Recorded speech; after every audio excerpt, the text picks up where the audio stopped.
उत्तराखंड में आगामी चारधाम यात्रा को लेकर पर्यटन विभाग ने अपनी तैयारियां तेज कर दी हैं। पिछले 5 फरवरी को गढ़वाल मंडल आयुक्त विनय शंकर पांडे ने ऋषिकेश में चारधाम यात्रा को लेकर एक बड़ी बैठक की थी, जिसमें सभी संबंधित जिलों के अधिकारी शामिल हुए थे।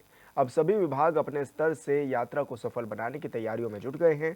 प्रदेश के पर्यटन सचिव सचिन कुर्बे ने बताया प्रस्ताव को और ज्यादा व्यवस्थित करने की कोशिश की जा रही है। इसके सकारात्मक परिणाम भी सामने देखने को मिल रहे हैं। चारों धामों के खुलते ही यात्रा में तेजी आएगी और तीर्थ यात्रियों को हर संभव सुविधा मुहैया कराने के लिए प्रशासन कोशिश कर रहा है।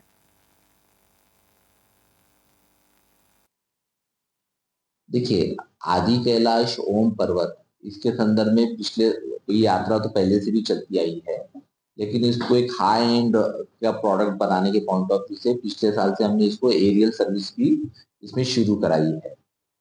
अगर हम आंकड़ों की तरफ देखें तो 2022 के बाद आदि कैलाश ओम पर्वत की जो यात्रा है, आदि कैलाश यात्रा जिसे कहा जाता है, इसमें ऑलमोस्ट बढ़ोतरी तो हुई है, लेकिन विगत साल में ये बढ़ोतरी 3 गुना देखी गई है। तो एरियल के माध्यम से, एरियल दर्शन के माध्यम से, और पिछले नवंबर दिसंबर में हमने कैलाश के दर्शन फ्रॉम सॉइल ये भी हमने कराया था, जिसको बहुत अच्छा रिस्पांस मिला है। और इसी के मद्देनजर जो अभी कल की कैबिनेट में जो निर्णय हुआ है कि हमने MI-18 के माध्यम से एरियल दर्शन की हमने सुविधा शुरू की है, जिसमें 26,000 रुपीज का एक काइंड ऑफ एक कैप हमने अपनी तरफ से हम वो बेयर कर रहे हैं। और संवाददाता योगेश आर्या हमारे साथ फोन लाइन पर जुड़ गए हैं। योगेश, क्या कुछ जानकारी मिल रही है, किस तरह की तैयारियां हैं यात्रा सीजन को लेकर? अब कैसा माहौल बनता हुआ नजर आ रहा है यात्रा को लेकर?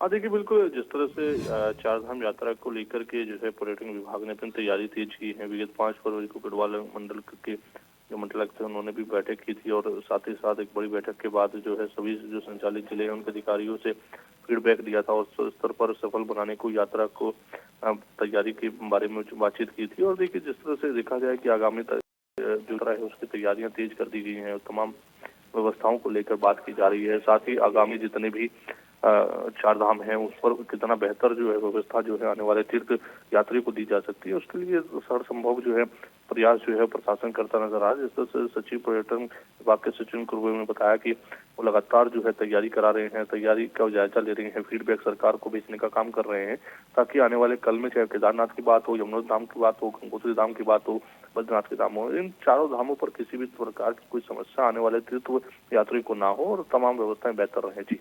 तो ऐसे में क्या माना जाए योगेश, आने वाले दिनों में किस तरह की तैयारियां और ज़्यादा तेज़ देखने को मिलेगी और व्यवस्थाएं किस तरह से चाक चौबंद की जा रही हैं, ताकि जब पर्यटन आए या तीर्थयात्री आए उनको परेशानियों का सामना ना करना पड़े?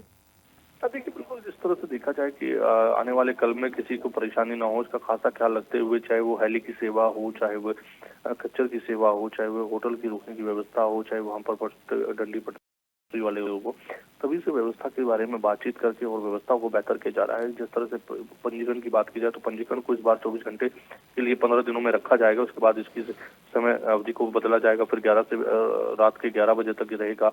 तो निश्चित तौर पर इसकी समय अवधि को भी ध्यान में रखा जा रहा है, ताकि जो है जो पंजीकरण होंगे, पंजीकरण के हिसाब से आने वाले तीर्थ यात्रियों के लिए व्यवस्था की जा सके। और क्योंकि पिछली वर्ष जैसे हमने देखा कि काफी समस्याएं रही, बिना दर्शन के लौटना पड़ा तीर्थ यात्रियों को, तो इस बार तीर्थ यात्रियों को बिना दर्शन के लौटना ना पड़े, सरकार की पहली प्राथमिकता में ही शामिल किया गया है और उसके लिए बेहतर व्यवस्था की जा रही है। देखिए, विशाल सबसे बड़ी समस्या तब आती है जब बरसात का सीजन होता है, तब तो उस दौरान समस्याएं रहती हैं।